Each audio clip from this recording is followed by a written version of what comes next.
Luis María Pardo, bienvenido. ¿Qué tal? Buenas noches. Luis María, ¿tú cuando te metiste a esto de acusación popular, Justicia Europa, fuiste consciente de que ibas a necesitar un aporte energético extra todas las semanas? Yo es que os estaba escuchando y había una serie que se llamaba Corrupción en Miami y podríamos denominar esto Partido Socialista Obrero Español, corrupción en cadena.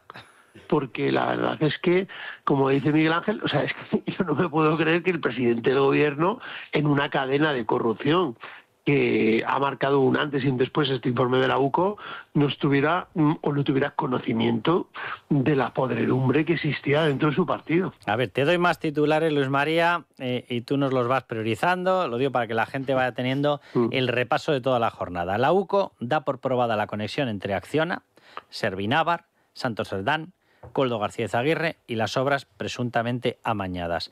Los movimientos bancarios revelan que el 75% de los ingresos de Servinávar procedían de Acciona. Vamos, que Servinávar era una instrumental como la copa de un pino. Otra noticia. La UCO acredita que la mujer, la hermana y el cuñado de Santos Cerdán, para que luego digamos que no defienden la familia, se beneficiaron de la trama Koldo. La UCO señala que ha detectado que Santos Cerdán y su entorno habrían hecho uso de una tarjeta de crédito de Servinávar para pagar sus gastos. Y Servinávar recibía directamente adjudicaciones públicas en toda esta etapa de control socialista. Luis María.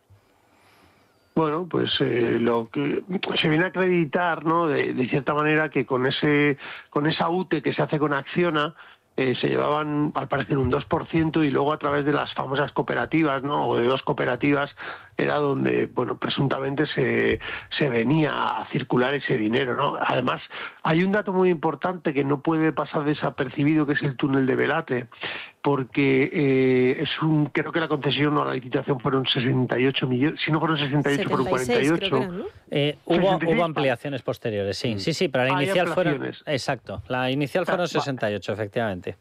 68 millones de euros, estamos hablando de un 2%, no es una cuantía menor, ¿no? Por cierto, Luis María, que para la gente, para que no se nos pierda la gente, la última ampliación de 8,5 millones, creo recordar que ha sido en junio o julio del 25, de este año. Sí, es que o sea, cuidado, que es que no se cortan un pelo, es que les da lo mismo. Ha sido muy interesante que la UCO haya fijado, ¿no?, su diana, su blanco, en ese túnel, porque claro, de ahí podría derivarse presuntamente una posible vinculación de más partícipes en toda esta trama, ¿no? Y habría que apuntar incluso ahí ya las autoridades de Navarra.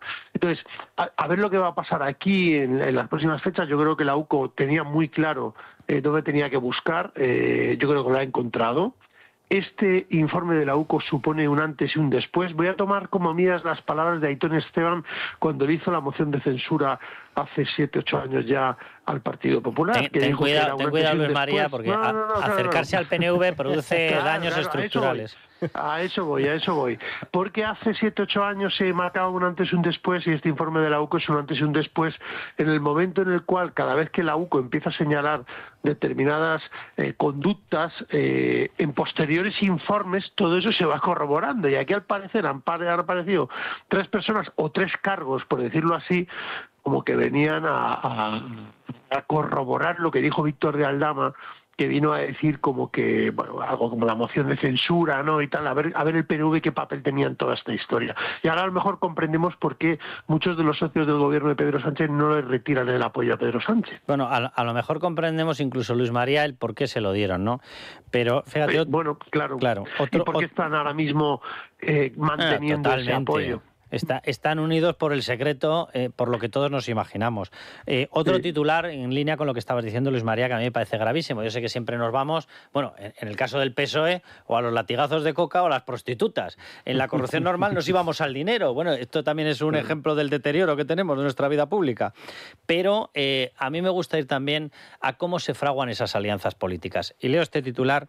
Cerdán exigió nombramientos. Literalmente hay un pliego de nombramientos con todos los cargos puestos que pone peticiones del PNV, tal cual, sin miramientos. Dice a José Luis Ábalos, a petición del PNV para garantizar pelotazos 6 días después de la moción de censura de Sánchez. ¿Cómo se engrasó esa moción de censura, señores del Partido Socialista? Es que ¿Cómo se engrasó? Claro, Es que es eso, Carlos, es decir, ese es el precio que se paga por el apoyo. Entonces yo entiendo de que cuando eso ahora empieza a acreditarse, ¿no? Que es que tardaron 6 días. Es decir, como es como un acuerdo, ¿no? Por cierto, en una de las fotografías que aparece en el informe de la AUCO, esto es muy curioso, en el piso, ¿no? Aparece un papel, ¿no? Y creo que salió una noticia, no sé si es vuestra, yo creo que es vuestra, que no se llega a diferenciar, no se llega a leer, ¿no? Lo que hay. Pero me he recordado eso que decía Koldo, ¿no? No, le decía Santos Cerdán, eso lo ponemos en un papel y luego lo rompemos. Y luego lo rompemos para que no quede nada, ¿no?, de lo que estamos hablando. Entonces, a ver si en esos papeles que había ahí, ¿no?, también se eran los acuerdos post-moción de censura a los 6 días que se llegaron para pegar esos pelotazos que al final, al parecer, han pegado toda esta gente. De verdad que es gravísimo, Carlos. ¿Qué crees que puede ocurrir a partir de ahora con Santos Cerdán, con toda esta gente, con los directivos de Acciona? Pues yo no lo sé, no sé. Yo en Santos Cerdán se aproxima a los 6 meses. Sí, el 26 de diciembre, ¿no? Yo creo que cumple. Sí, que prevé la ley de enjuiciamiento criminal para mantenerlo en prisión. Además, él está en prisión por el riesgo de destrucción de pruebas y la ley de enjuiciamiento criminal, el artículo 505, lo delimita a 6 meses, a no ser de que hubiese pues una prórroga por parte del magistrado, que yo en principio lo descartaría. Pero lo que sí que está claro es que a raíz de esas nuevas detenciones que se han producido por parte de los empresarios que pueden estar vinculados, se podría abrir otra vía, ¿no?, de que hubiese otras posibles empresas involucradas en esta trama. Por cierto, que todo esto con encuentros en Ferraz. No vamos a dejar de destacar esto. Anchón Alonso visitaba Ferraz. Lo digo porque, vamos a ver, visitar Ferraz significa visitar el cuartel general del Partido Socialista, cuyo secretario general no es el secretario de organización. No, el secretario general es Pedro Sánchez. Si alguien se cree que en un partido tú puedes entrar en la sede y no se entera el de arriba del todo, es que no conoce un partido, pero vamos, ni el partido de la agrupación municipal de Alcorcón un día ¿sabes? No sé, de tormenta máxima. O sea, en los partidos todo movimiento institucional es conocido por el jefe. Todo. Ahí todo. Si me dejas decirte una cosa, hoy ha sido muy gracioso cuando creo que ha sido Patxi López, ha venido como a reconocer que Antonio Hernando asistió a una reunión por el famoso tema de las cloacas, porque ha venido a decir como que era un experto en ese ámbito. Entonces me dice, hombre, Antonio Hernando venía directamente del presidente del gobierno. Entonces es que no sé cómo nos iba a enterar Pedro Sánchez. No, pero vamos a escuchar esa declaración, porque experto en cloacas, bueno, si quiere decirlo Patxi López, pues él sabrá cómo son sus amigos. A lo mejor es que ahí todo el mundo es experto en este tipo de cosas. Los demás somos expertos en trabajar, que es a lo que nos hemos dedicado toda la vida. Pero lo que era experto en ser el director adjunto de gabinete de Pedro Sánchez. Vamos a escucharlo. Parece que Leire llama a Ferraz, dice, oye, que tengo información, que he visto no sé qué, y entonces pues Santos la recibe.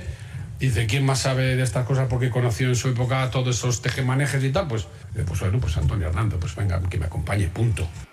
Tejemanejes, Luis María. Defina tejemanejes, saunas y prostíbulos. Es que es de lo que estaban hablando. O sea, conocía esos tejemanejes.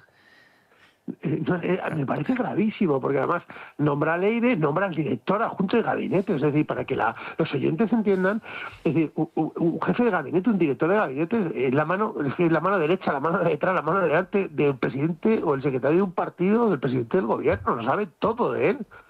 Entonces, ¿qué pinta ahí Antonio Hernando?